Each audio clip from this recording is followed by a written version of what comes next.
Nah, Sanda. Allahu Akbar.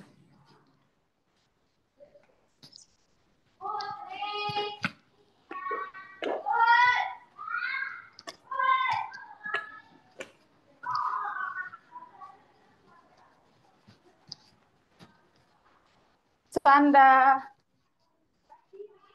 Hah? Yang pesan uangnya mana? Dapur Iya. di dapur Kumpul kumpul uangnya tadi sama siapa? sama Ajis.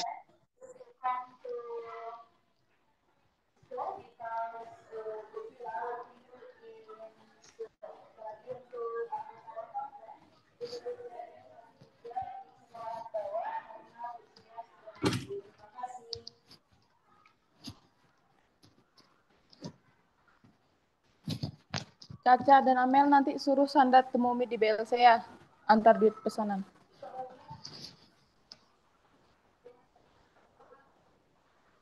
Oke.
Tes. Assalamualaikum warahmatullahi wabarakatuh.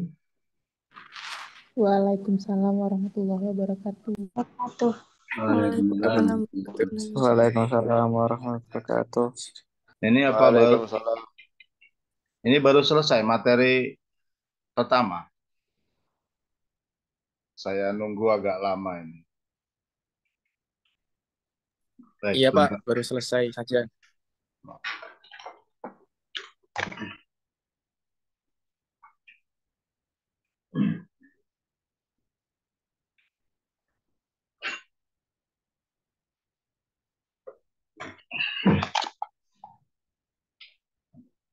Baik, teman-teman semuanya sudah menyiapkan diri dengan buku kompilasi hukum ekonomi syariah yang saya minta pada pertemuan dahulu. Buku yang berisi tentang mungkin masih masuk dalam kategori fatwa ya. Jadi kumpulan hasil ijtihad para ulama Indonesia tentunya. Memang kumpulan materi ini tidak, artinya tidak semaksimal proses penghimpunan yang dilakukan oleh para ulama sebelumnya dalam hal penyusunan kompilasi hukum Islam. Kalau untuk kompilasi hukum ekonomi syariah memang mempunyai kesan terburu-buru, ya. Karena memang antara kompilasi hukum Islam dan kompilasi hukum ekonomi syariah itu berada pada perbedaan besar situasi dan kondisi kompilasi ini hadir.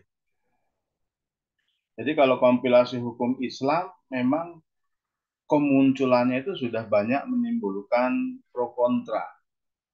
Jadi ada banyak kekhawatiran di kalangan masyarakat tertentu, ya kelompok masyarakat tertentu, bahwa kalau kompilasi hukum Islam yang berisi tentang materi munakahat, ya, nikah, talak, cerai rujuk, ada tambahan kemudian hibah dan wasiat dan serta kewarisan, itu dikhawatirkan menimbulkan ada kecenderungan kekhawatiran ke arah penegakan syariat. Ya.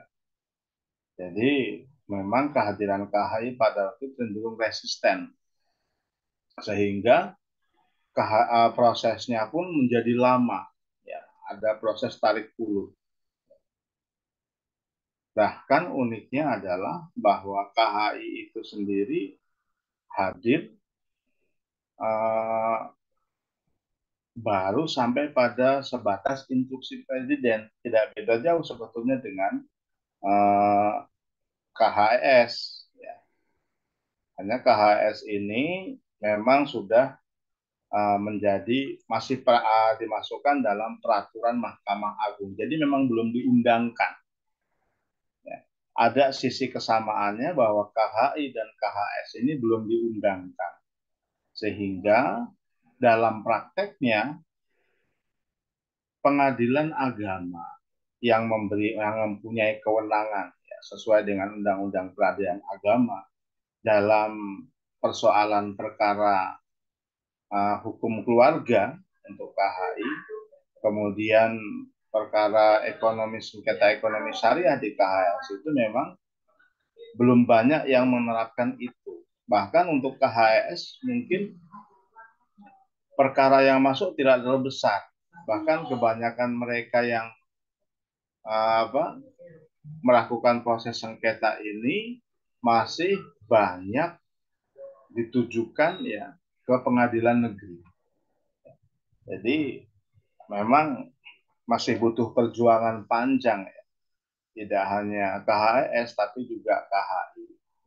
Nah, keberadaan KHI dan KHS ini harus saya munculkan ya, bahasan KHS ini tidak berdiri sendiri dahulu dalam pertemuan kedua ini, agar supaya teman-teman ini punya cara pandang yang sama tentang keberadaan kompilasi hukum ini. Bahwa KHS ini tidak beda jauh dengan KHI. Ya. Hanya proses penyusunannya saja yang berbeda. Tapi dua produk hukum ini memang berangkat dari perubahan Undang-Undang Peradilan Agama tahun 1989, di mana kewenangan pengadilan agama itu bertambah dari persoalan NTCR ya, plus waris, wasiat hibah, ketambahan ekonomi syariah. Nah, ekonomi syariah itu kan tidak masuk dalam KHI, maka dibuat sendiri di dalam kompilasi hukum ekonomi syariah.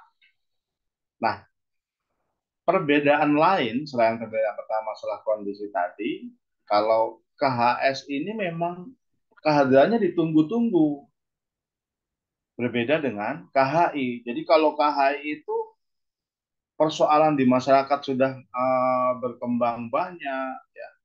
Bahkan sudah ada undang-undang perkawinan muncul, tapi masih ada sedikit beberapa persoalan yang butuh penjelasan, ya, di mana pengadilan agama itu tidak bisa hanya semata-mata menyandarkan pada UP.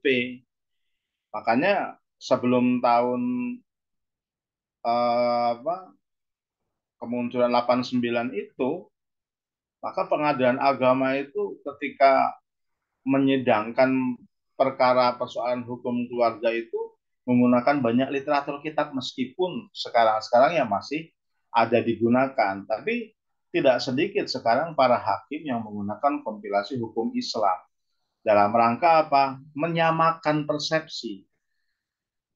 Karena jujur saja dalam perkara-perkara peradilan agama di seputar hukum keluarga itu kan masih banyak persoalan besar yang kadang-kadang tidak tuntas. Contoh misalnya tentang nikah kawin hamil. Nikah atau kawin hamil. Itu kan sampai sekarang masih pro kontra. Meskipun sudah tidak seramai dulu.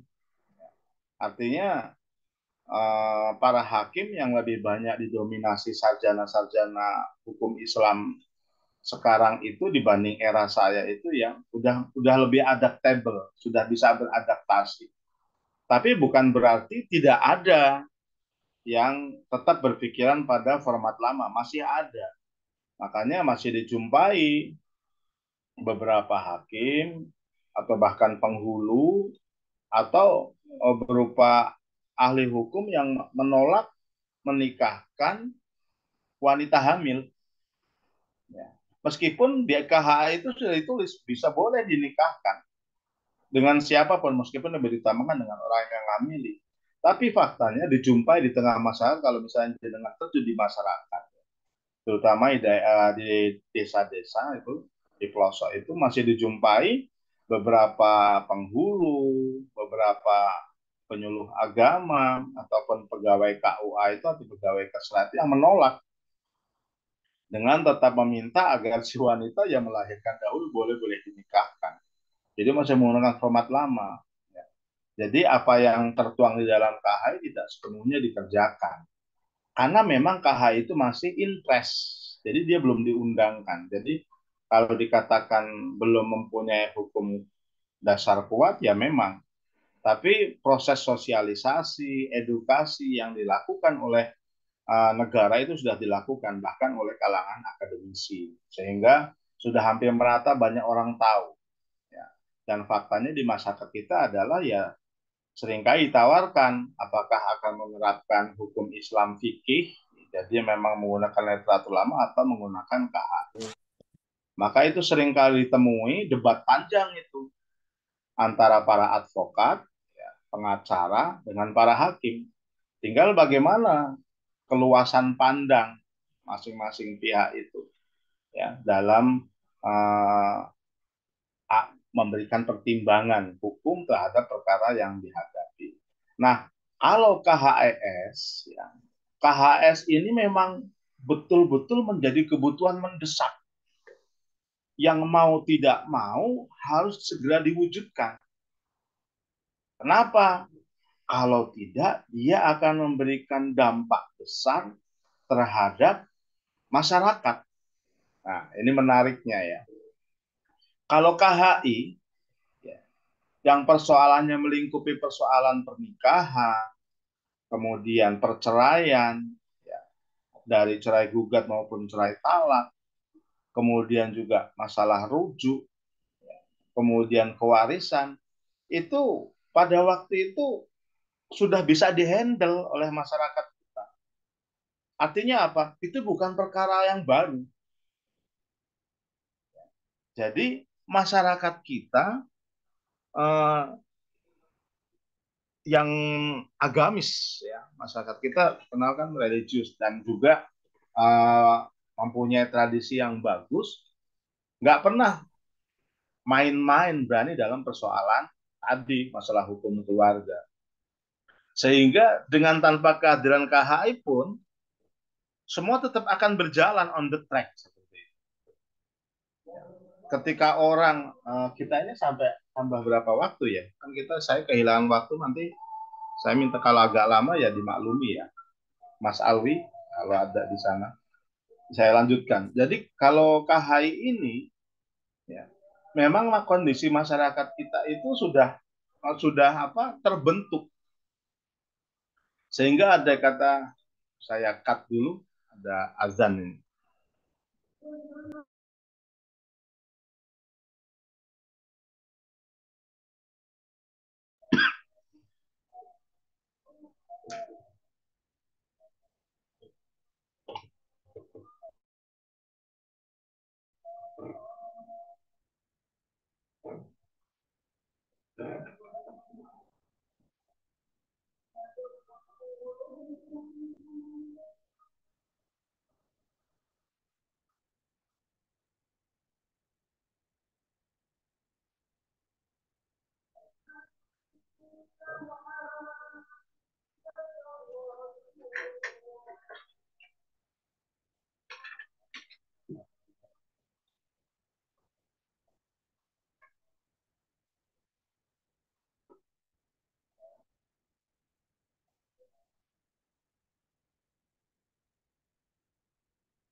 Tinggal buat sholat maghrib aja dulu semuanya.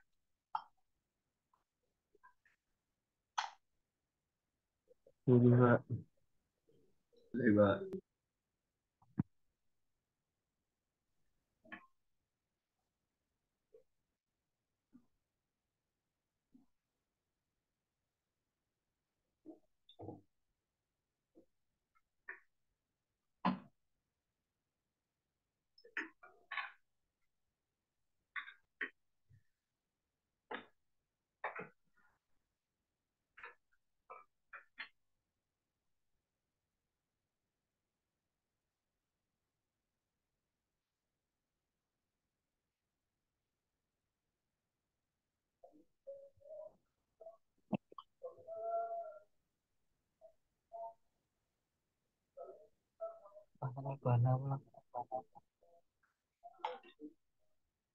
Kita mulai jam 6 lagi. Kita masuk lagi jam 6. Monggo, 15 menit buat sholat semuanya.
Tapi jalur dipasani cek dulu, aku tuh jauh cek dulu cek dulu bayangan kok.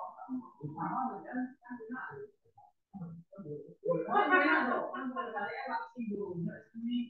Tapi kan tersinggung. Apa kira-kira kan udah bakal. Kalau yang itu bukan mau ya, Raiso biasanya yang mau ya.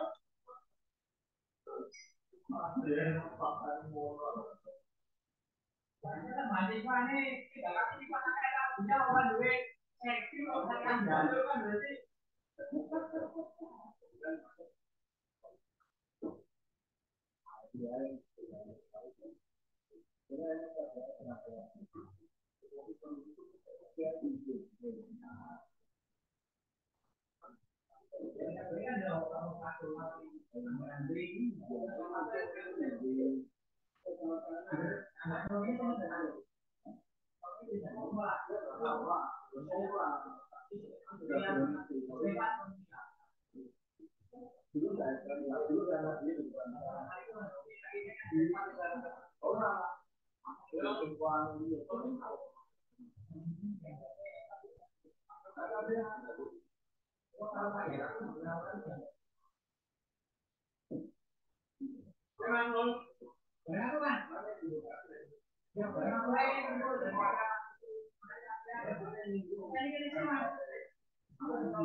Betul awakmu sing ngatur.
Siap, tak tinggal sholat sih.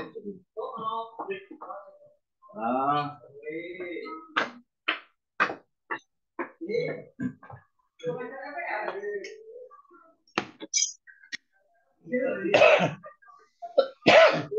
Ah. Ya iya.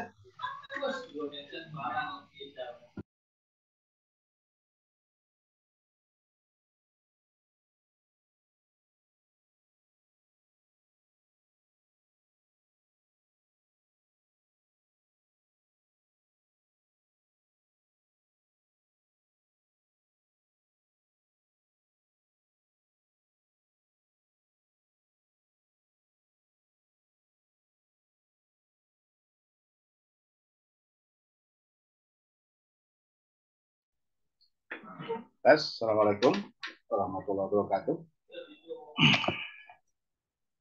Waalaikumsalam warahmatullahi wabarakatuh. Baik, kita lanjutkan masih seputar pembahasan tadi untuk mendudukkan materi kompilasi hukum Islam ya, dengan mengambil bandingan KHI. Jadi kalau KHI itu ada resistensi karena masyarakat itu sudah merasa tidak ada persoalan. Artinya dalam hal penyelesaian perkara-perkara pernikahan ya, kemudian perceraian, rujuk maupun waris itu bisa diselesaikan berdasarkan kitab-kitab fikih ya, dengan berbagai mazhab yang berkembang di Indonesia yang memang lebih dominan oleh Syafi'iyah. Tapi tidak dengan kompilasi hukum ekonomi syariah. Jadi kompilasi hukum ekonomi syariah itu hadir ya, karena memang betul-betul dibutuhkan dalam rangka memelihara kepentingan masyarakat. Kenapa? Karena sudah ada lembaga yang memang bukan main ya, istilahnya menerapkan beberapa praktek-praktek ekonomi, bisnis, keuangan syariah dari berupa BMT, bentuk BMT, Baitul Mal wa Tamwil, kemudian ada juga koperasi syariah, kemudian juga ada perbankan syariah, bahkan mulai berkembang pada waktu itu sebelum kemunculan KHS itu adalah Windows. Jadi istilahnya bank BUMN itu membuka layanan tersendiri yang masih dalam satu institusi perbankan. Nah, andai kata itu tidak difasilitasi dengan produk hukum, maka bisa saja timbul penyimpangan yang dilakukan oleh lembaga terhadap nasabah. Jadi dalam hal ini perlu ada produk hukum yang bisa melindungi nasabah. Ya. Karena apa? Karena tidak semua masyarakat Indonesia pada waktu itu familiar dengan persoalan-persoalan ekonomi syariah. Jadi kita ini termasuk negara yang ketinggalan dalam hal penerapan ekonomi Islam atau ekonomi syariah, meskipun sebetulnya ketika bicara secara akademisi, ketika saya masih SMA-nan, aliyah masih di pondok itu sudah ramai, ya. Apalagi kalau bicara di negara-negara Timur Tengah, bahkan Malaysia mungkin lebih bagus. Indonesia itu mencapai momentum pada tahun 1989 ketika berdiri Bank Muamalat Indonesia. Meskipun sebetulnya sebelum itu sudah banyak ya, upaya-upaya yang dilakukan, tapi masih berupa istilahnya apa? Letupan-letupan di beberapa tempat. Ya. Seperti juga apa yang diupayakan oleh Pinbook misalnya, pusat inkubasi bisnis yang melahirkan Baitul Mal wa Tamwil. Itu saja bukan tanpa persoalan. Ya, di kemudian hari banyak munculkan. Nah, oleh karenanya negara menganggap perlu ya, dalam hal ini adalah Mahkamah Agung ya, mengambil kebijakan untuk memunculkan kompilasi hukum ekonomi syariah. Supaya apa? Ya bukan hanya melindungi nasabah semata, tapi juga supaya setiap lembaga, institusi keuangan perbankan maupun non-perbankan betul-betul bisa menerapkan prinsip-prinsip ekonomi syariah secara utuh. Ya. Jadi jangan sampai praktek-praktek ekonomi yang berdasarkan syariah itu antara satu instansi dengan instansi berbeda. Ya. Pada waktu itu baru hanya ada bank muamalat, kemudian dimunculkan bank syariah mandiri. Bank syariah mandiri dia bukan akuisisi atau lembaga dari bank mandiri, bukan, ternyata dia berdiri sendiri. Ya. Yang sekarang akhirnya ya menjadi BSI itu. Nah, karena persoalan itulah sehingga muncul KHS. Artinya apa? Kehadiran KHS itu memang ditunggu oleh masyarakat ekonomi syariah, oleh dunia lembaga keuangan maupun perbankan maupun non perbankan. Artinya memang mereka butuh rujukan, ya. butuh pijakan hukum untuk bisa menerapkan praktek-praktek ekonomi, bisnis dan keuangan syariah. Artinya ada landasan hukumnya. Ketika muncul perubahan undang-undang di PA tentang kewenangan hakim pengadilan agama, ada penambahan ekonomi syariah, itu belum ada hukum materialnya. Sehingga apa? yang digunakan oleh para hakim ya mengacu pada pola yang seperti apa kitab-kitab fikih yang dilakukan oleh Pak Hakim ketika menyelesaikan perkara NTCR dulu. Dan itu bukan tanpa persoalan, jelas banyak sekali persoalan. Belum lagi ketika masing-masing entitas tadi dari lembaga keuangan perbankan maupun non perbankan itu juga mempunyai acuan atau semacam apa istilahnya ya benchmarking ya dari lembaga-lembaga keuangan perbankan maupun perbankan yang ada di luar negeri. Makanya dulu paling tidak kita itu ada dua kubu. Jadi kubu yang ada di itu kok baru yang ada. Oh, yang di Sumatera Barat ya baru izin sholat. Jadi ada yang misalnya ambil dari Pakistan. Maka Pakistan itu misalnya dengan buku Iktisodnya itu siapa ya Bani Sadr itu kalau tidak salah itu meninggalkan konsep ekonominya lebih agak kaku ya. Ataupun apa yang digunakan oleh Mesir misalnya dengan banknya bahkan mereka lebih fleksibel. Arab Saudi lebih kaku lagi. Nah yang lebih banyak bisa diterima banyak kalangan itu adalah yang ada di Malaysia. Bahkan di Malaysia itu lebih maju, maka banyak sekali beberapa ahli ekonomi yang memang akhirnya kiblatnya ke sana. Ya. Kiblatnya lari ke Malaysia karena di sana malah lebih maju. Sehingga hampir kebanyakan misalnya asuransi takaful, ya, takaful asuransi syariah. Ya, itu hampir ketika saya pertama kali mengikuti diklatnya itu yang menjadi benchmarking ya asuransi takaful yang ada di Malaysia pengelola. Kemudian pasar modal syariah juga seperti itu. Cuma memang ketika saya belajar di UIN Jakarta itu ada salah satu referensinya Pak Kernain itu dari BRI, dari Syariah pada waktu itu. Memang lebih merujuk di Mesir. Jadi ada banyak. Sehingga nanti kalau misalnya Anda lihat, dan saya berharap teman-teman nanti bisa menelusur ya, di Google banyak sekali itu referensinya. Dan kalau memang bisa sih, jenengan punya cari buku-bukunya ya, buku-bukunya.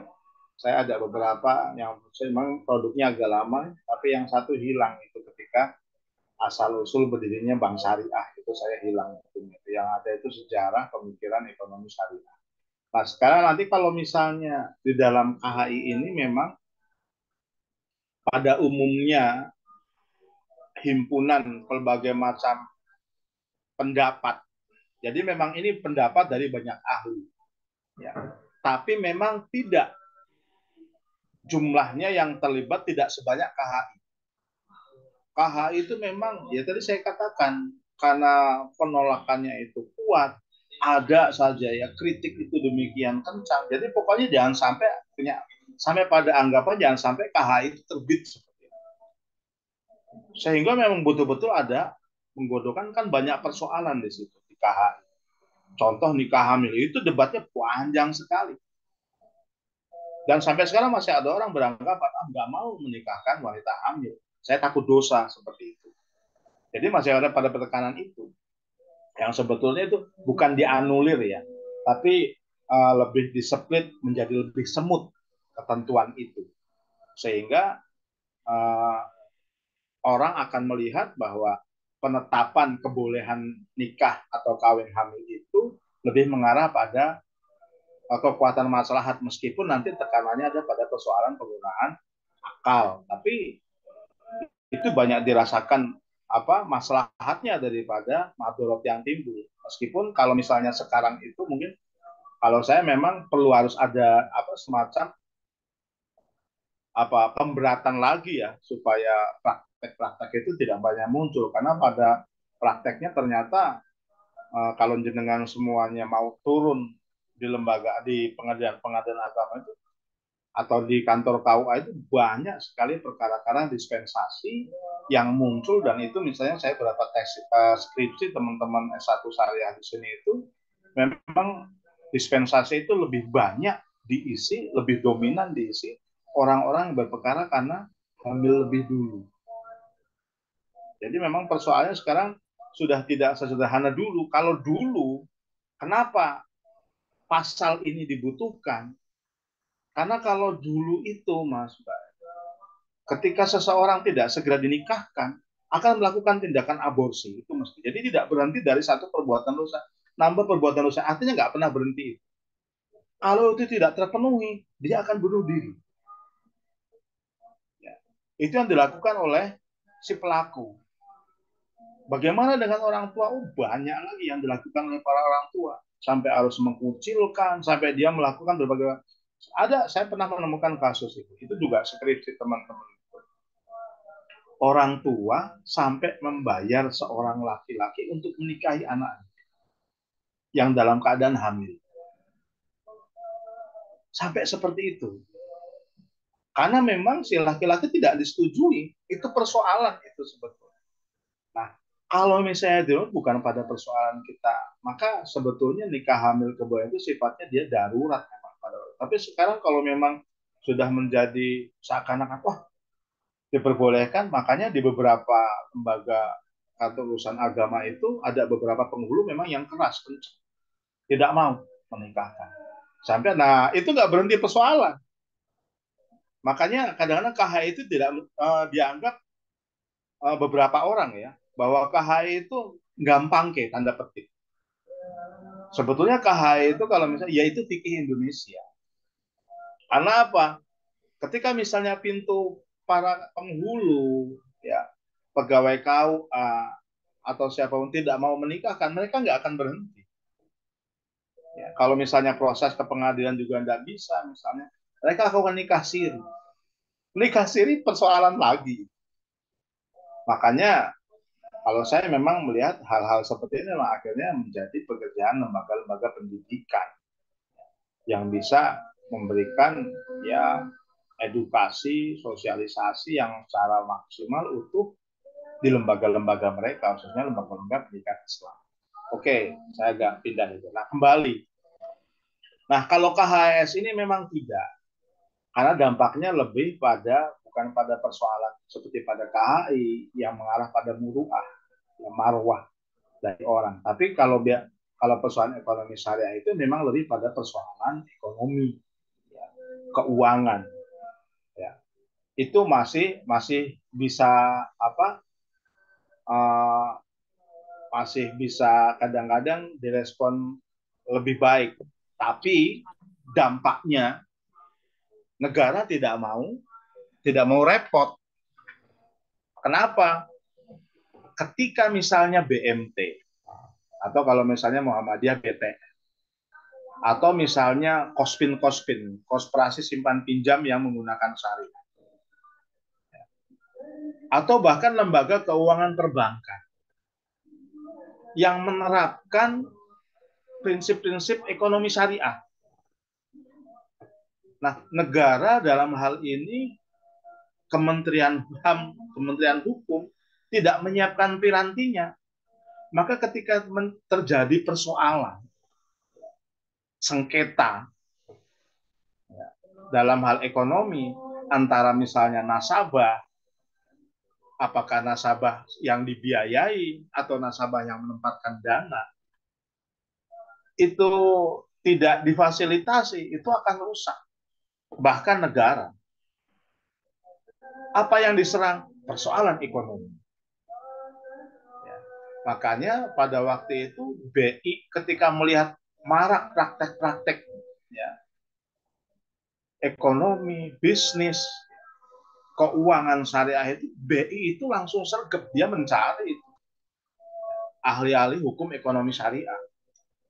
Ya maaf, saya melihat pada waktu itu ya, misalnya teman-teman yang kuliah di Madinah, pada waktu itu Dr. Budi Utomo atau siapa saya lupa, dokter muamalah. ia ditarik oleh BI ya untuk mengelola divisi sendiri tentang masalah keuangan, ekonomi, bisnis syariah itu. Jadi memang karena butuh segera ada perlu regulasi supaya apa namanya lembaga itu, bicara lembaga, dia dengan mengatasnamakan agama, bagaimanapun kan ekonomi syariah otomatis agama Islam dan mayoritas masyarakat kita adalah Muslim, dan pada waktu itu giroh keagamaan masyarakat lagi tinggi. Nah itu dijadikan momentum. Nah kadang-kadang sehingga muncul lembaga-lembaga keuangan ekonomi, perbankan maupun non-perbankan yang nakal. Ya. Jadi hanya hanya istilahnya mengiming-imingi nasabah ketika uang ditaruh ternyata tidak. Kan banyak sekarang. Bahkan sekarang kalau di level bisnis itu bisnis travel. Ya. Travel dan tour misalnya. Tour and travel akhirnya merambah pada bisnis umroh haji. Itu sekarang lebih dahsyat Mas Mbak. Kalau Anda perhatikan. Dan itu menerapkan prinsip syariah ada. Ya. Pola-polanya, dari pola rekrutmen. Meskipun kadang-kadang ya tidak harus ya. Travel yang konvensional umum juga bisa menerapkan ya uang haji itu hanya ritualnya, tapi nanti kegiatannya ya bisa saja orang akhirnya dengan menggunakan istilahnya apa itu dana talangan. Coba hal itu orang bisa daftar dahulu 1 juta. Dari mana itu? Ya. Dia ditalangi dahulu sekian, nggak taunya ternyata ada semacam eksploitasi terhadap masyarakat. Ketika iming-iming untuk umroh, iming-iming untuk haji, itu bagi masyarakat kita yang tingkat giroh keagamaan tinggi itu sesuatu yang menarik. Sehingga banyak, nah, kalau dilacak kemudian, beberapa agensi-agensi yang memang bermasalah. Kemudian juga banyak beberapa koperasi-koperasi syariah yang kolaps. Ya karena mungkin persoalan manajerial, kemudian kepercayaan masyarakat, dan tidak sedikit dari nasabah masyarakat muslim itu juga yang tertipu. Oleh karenanya mendesak sekali dibutuhkan regulasi peraturan hukum tentang ekonomi syariah. Nah, makanya di dalam buku kompilasi hukum ekonomi syariah itu memang masih seperti halnya KHI, dia dibagi menjadi 4 buku. Ya. 4 buku. Jadi ada buku pertama, itu tentang subjek hukum dan amwal. Nah, sedikit sebelum masuk ini, jadi materi yang termaktub di dalam KHI ini, memang materinya itu bersifat campuran, dimix. Antara beberapa istilah baku yang ada dalam hukum perdata. Jadi hukum perdata, hukum positif. Jadi misalnya penggunaan istilah warkat. Yang sebetulnya asalnya kalau dicari warkat itu ya berasal dari bahasa Arab waroko. Yang artinya kertas, tapi ya di Indonesia kan menjadi warkat kayak gitu. Atau nanti ditemukan lagi beberapa istilah, ada istilah benda terdaftar, benda tidak terdaftar. Tapi tetap ada yang menggunakan, tetap menghidupkan istilah-istilah baku yang ada di dalam fikih.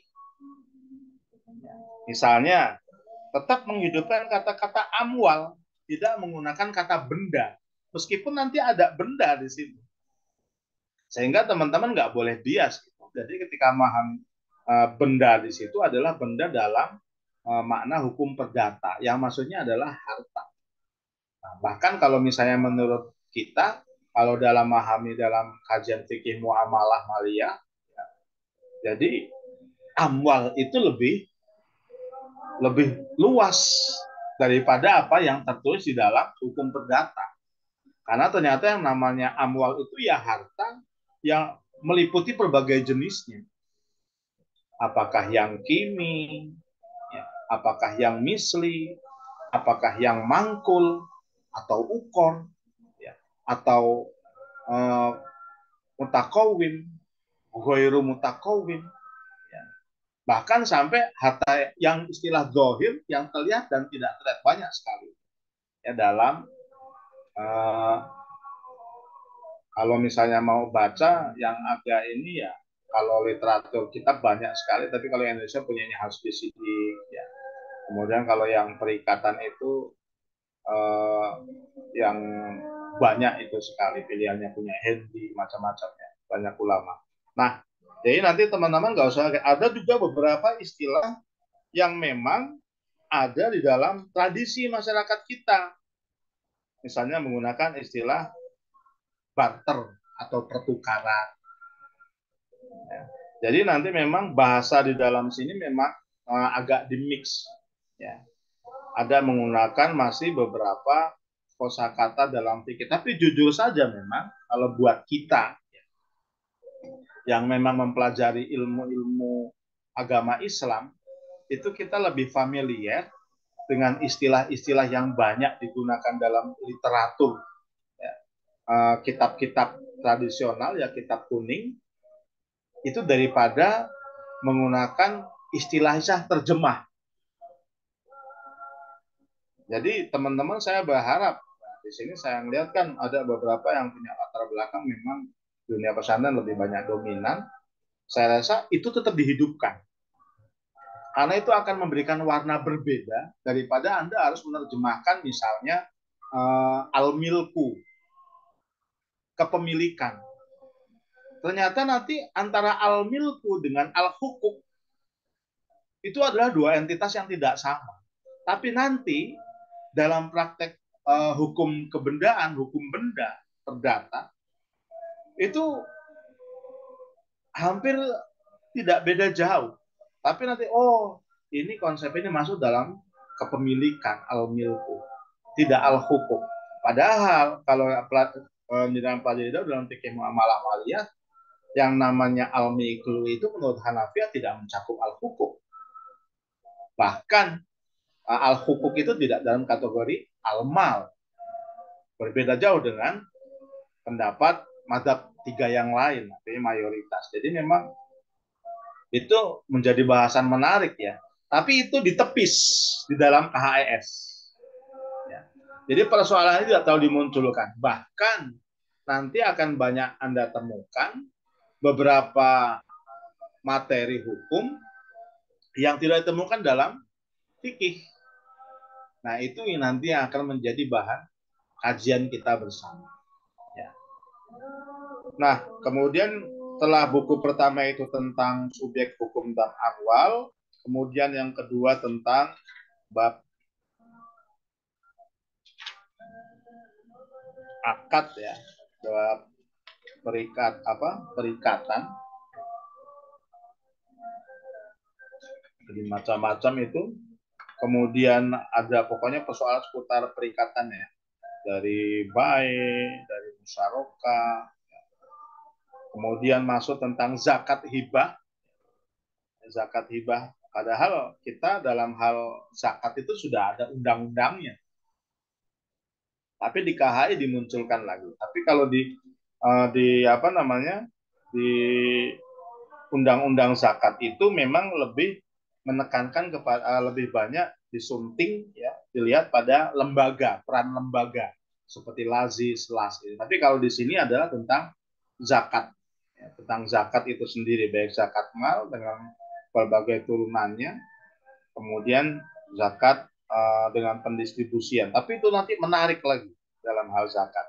Kemudian setelah itu hibah, hibah juga sudah ada dibahas di dalam KHI sebetulnya, tapi di sini ada diulang lagi. Kemudian yang mungkin agak kita tidak terlalu familiar yaitu akuntansi syariah. Nah, kita sampai jam 7 ya. Ya, siap ya sampai jam 7 ya. Saya minta waktunya lagi. Baik, sekarang kita akan lihat pada ketentuan umum. Nah, dalam ketentuan umum ini, orang yang berusaha memahami kompilasi hukum ekonomi syariah diminta untuk menyamakan persepsi. sehingga tidak timbul bias pemahaman yang berdiri sendiri. Artinya apa? Bahasa hukum dengan bahasa teori ilmiah yang banyak pada sebaran kajian-kajian ekonomi saya itu akan berbeda. Makanya ketika Anda berperkara tentang hukum ekonomi syariah, yang menjadi rujukan itu bukan teori-teori lagi yang ada dalam berserakan di buku-buku. Tapi Anda memang lebih banyak mengarahkan pada materi yang ada di dalam kompilasi hukum ekonomi syariah. Pak, bagaimana kalau misalnya beberapa orang menerapkan materi yang ada dalam buku fikih muamalah maliyah? Masih memungkinkan. Ya. Tapi yang memang banyak sekali perbedaan pendapat adalah tentang konsep ekonomi syariah itu sendiri.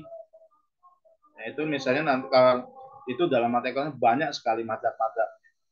Bahkan penyebutan ekonomi syariah sendiri itu masih dianggap sesuatu yang debatable. Mana yang lebih pas? Ekonomi Islam atau ekonomi syariah? Itu debat panjang. Ya. Asal muncul ekonomi syariah itu sendiri bagaimana? Dan kenapa tidak menggunakan istilah ekonomi Islam? Itu di kita persoalan sendiri. Meskipun sebetulnya di luar sana yang menggunakan Islamic economic. Ekonomi Islam. Kebanyakan di luar sana. Tidak Anda akan jumpai ekonomi syariah ya, atau syariah ekonomik, tidak ada. Tidak akan Anda temukan. Yang ada hanya di Indonesia. Dan itu ada sebabnya. Ya, nanti bisa Anda gali lagi. Nah, sekarang yang dimaksud dengan ekonomi syariah dalam kompilasi hukum ekonomi syariah adalah usaha atau kegiatan yang dilakukan oleh orang per orang, kelompok orang, badan usaha yang berbadan hukum atau tidak berbadan hukum dalam rangka memenuhi kebutuhan yang bersifat komersial dan tidak komersial. Jadi yang dimaksudkan dengan ekonomi syariah di sini adalah kegiatan, ya, aktivitas. Aktivitas apa? Aktivitas ekonomi, aktivitas keuangan, bisnis. Tapi nanti ada penegasannya bahwa aktivitas usaha ini meliputi usaha individual ataupun badan usaha. Nah, badan usaha ini ada yang mempunyai landasan hukum dan ada yang tidak. Itu kan menarik sekali. Ya, akan berbeda dengan definisi atau konsep tentang ekonomi syariah yang akan Anda temukan dalam buku literatur ekonomi syariah. Ya. Apalagi ada keterangan setelah itu bahwa aktivitas ekonomi ini, kegiatan usaha ini, ternyata ada yang bersifat komersial, ada yang bersifat profit, dan non-komersial, non-profit, nirlaba. Jadi dalam ekonomi syariah itu mengatur ada kegiatan ekonomi yang memang tidak mendatangkan keuntungan. Jadi orientasi ekonomi syariah itu yang harus dipahami oleh kita bersama tidak semata-mata berorientasi pada profit. Beda jauh dengan konsep ekonomi konvensional. Artinya apa? Ada praktek-praktek yang nampak sebagai kegiatan usaha, yang nampak seperti bisnis, nampak seperti kegiatan ekonomi, tapi itu nirlaba. Kenapa? Karena ada uang yang dikelola. Misalnya apa? Lembaga zakat, lembaga siswa, itu lembaga keuangan. Maka lembaga keuangan semacam itu nggak boleh dia mengkomersilkan produk-produk. Makanya ketika praktek ini diterapkan ke BMT itu sempat menjadi persoalan. Kenapa? Karena BMT itu awalnya adalah bagian dari upaya pemberdayaan masyarakat. Jadi masyarakat tidak mampu diberdayakan dan menghidupkan dana-dana zakat. Tapi pada prakteknya tidak akan mungkin bahwa lembaga zakat itu tidak akan mendatangkan profit. Tetap ada tuntutan untuk itu. Artinya apa? Orang yang dibiayai lembaga zakat, UMKM misalnya, kan ada ya, UMKM yang dibiayai oleh lembaga zakat. Masa iya dia akan dibiarkan UMKM itu nggak maju? Tetap UMKM itu diminta bisa untuk mengembalikan modal. Biaya yang diberikan. Meskipun sebetulnya kalau hilang ya memang sudah. Tidak, tapi kan kalau misalnya pembiayaan itu hanya diberikan cuma-cuma tanpa ada misalnya pendampingan, tanpa ada monef, ya lazis itu akan tutup sendiri. Akhirnya yang diinginkan bahwa yang namanya lazis itu bisa membuat peredaran uang itu menjadi lebih aktif dan adil itu tidak akan bisa tampak. Ya. Makanya meskipun sepertinya tidak mendatangkan laba, tetap profesionalisme itu dituntut. Selain itu apa? Maka BMT itu ada beberapa orang yang menyarankan jangan menggunakan mal. Karena kalau mal itu jelas memang orientasinya baitul mal itu non profit. Tapi tamwilnya itu karena mengelola harta maka dia harus mendatangkan untung. Maka orang beranggapan nggak mungkin lah sebuah lembaga mengelola satunya nilaba, satunya mendatangkan laba. Tapi prakteknya ada BMT yang berhasil itu. Daerah Purwodadi apa ya? Gerobokan apa saya lupa ya. Jadi tamwilnya bagus, laporannya, keuangannya itu, jadi labanya itu. Kemudian malnya juga penghimpunan dana zakatnya juga bagus. Sehingga dua entitas yang berbeda ini bisa dikelola beriringan. Jadi istilahnya apa? Uang yang ada dalam baitul mal ini itu betul-betul menjadi haknya para mustadafin. Sedangkan para asnaf yang 8 pokoknya, ya nggak diutak-utik. Nah, sedangkan tamwil itu betul-betul dimanfaatkan secara maksimal oleh para muzaki. Bahkan orang-orang yang tadinya dihidupi oleh baitul mal, mereka bisa pindah ke tamwilnya. Yang asalnya dia menjadi asnaf, menjadi muzaki kemudian. Keberhasilannya adalah itu. Tapi sebetulnya visinya, misinya tidak beda-beda jauh dengan lazis, basis. Cuma kan lazis, basis itu kadang-kadang memang kecuali basis Jakarta ya. Kalau basis DKI Jakarta itu pegawainya itu PNS. Itu betul-betul kalau misalnya Anda teliti itu basis ya yang bisa dikelola secara profesional betul. Ya, jadi karyawannya udah nggak mikirkan apa seperti yang basis pada umumnya ya menggunakan dana amil, mengambil amil itu 1/8 itu untuk amil. Tapi mereka sudah enggak, semuanya diberikan kepada fakir miskin. Ya, itu.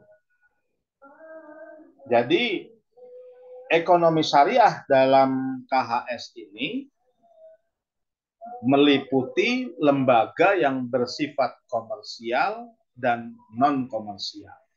Kalau dalam produknya ya bisa Qardul Hasan itu diantara.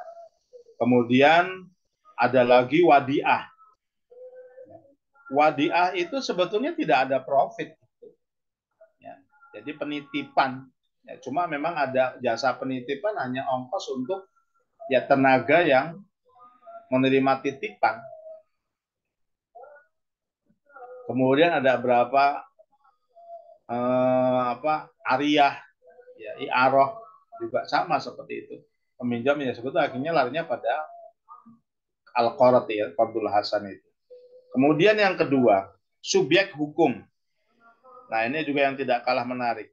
Subjek hukum adalah orang perorangan, persekutuan, kelompok, ya, atau badan usaha yang berbadan hukum atau tidak berbadan hukum yang memiliki kecakapan hukum untuk mendukung hak dan kewajiban.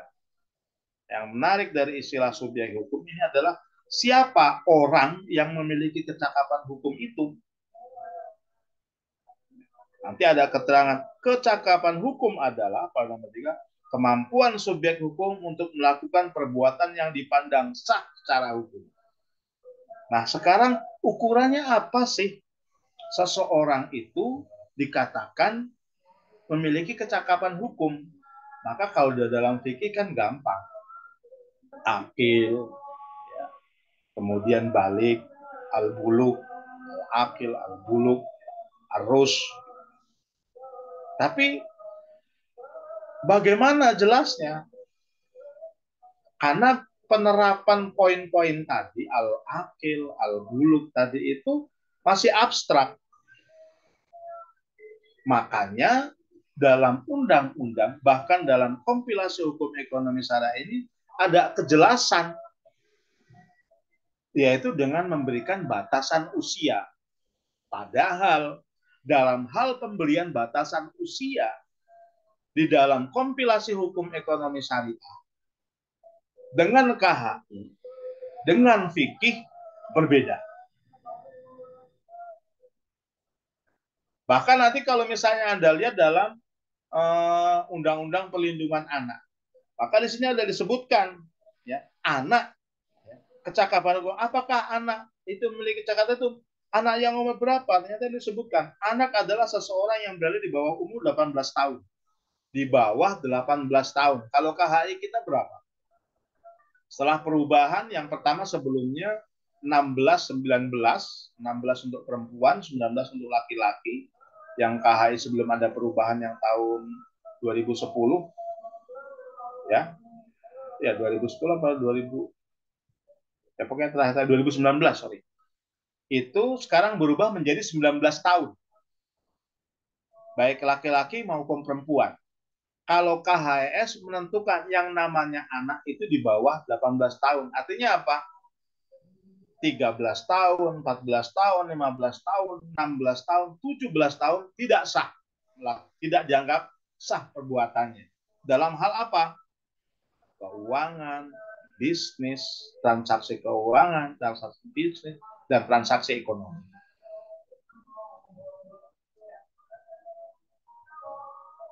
Padahal 18 tahun dalam KHI nggak boleh nikah kecuali dengan dispensasi pengadilan.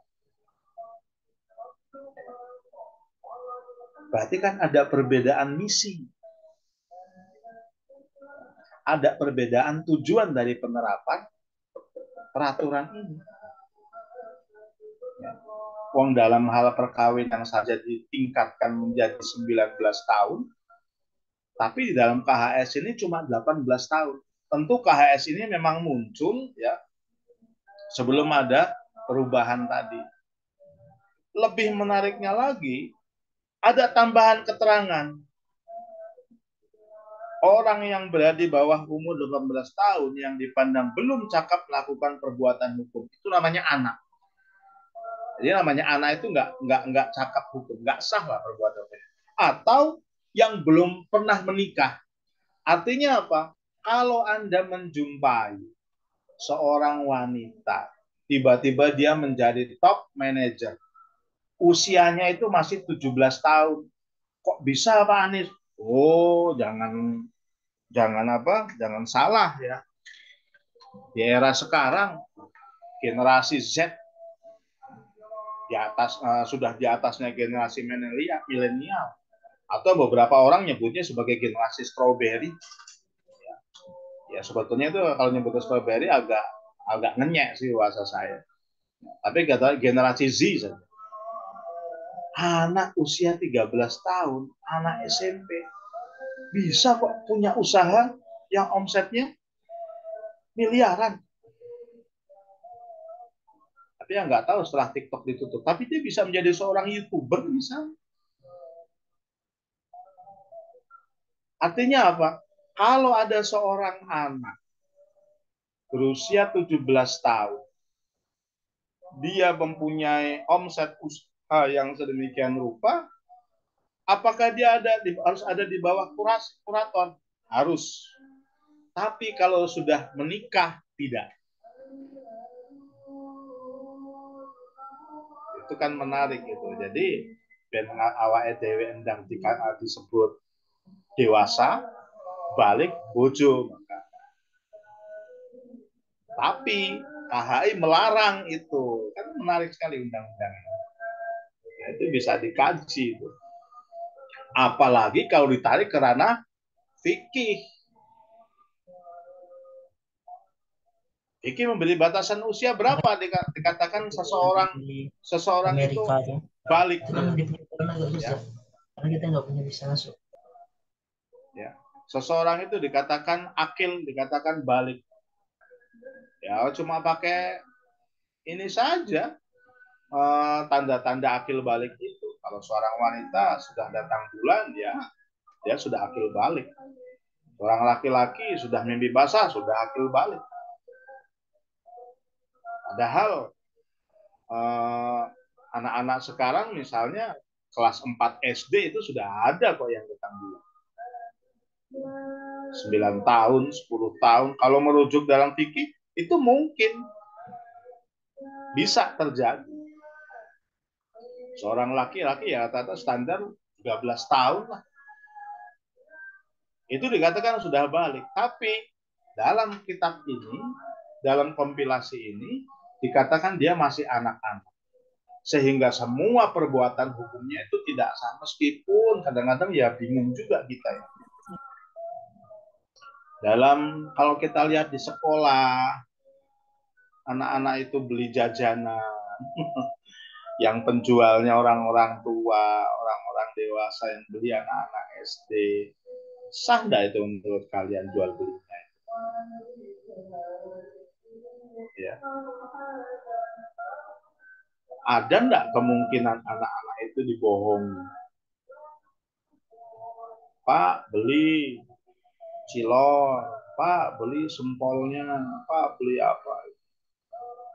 Itu kan sudah tidak, dalam hal jual beli kan tidak seimbang antara pembeli dan penjual. Orang pembelinya aja belum balik.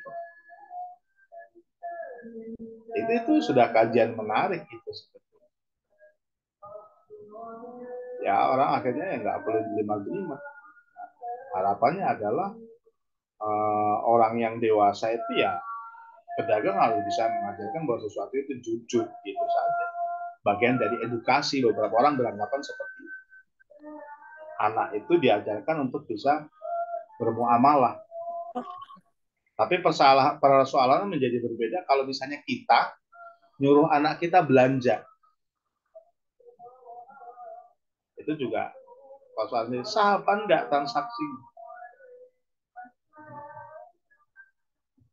Makanya di sini peran orang tua. Kalau saya katakan gimana?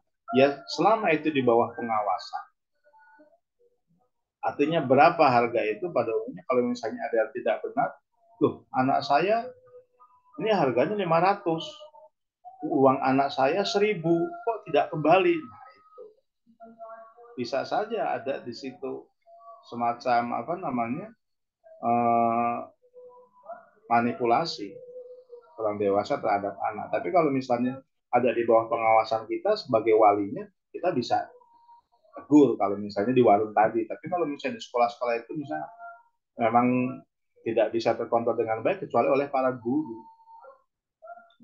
Makanya kalau saya sering menyampaikan para guru itu di lembaga-lembaga pendidikan itu saya tekankan ketika ada proses ya anak-anak jajan itu harus diawasi.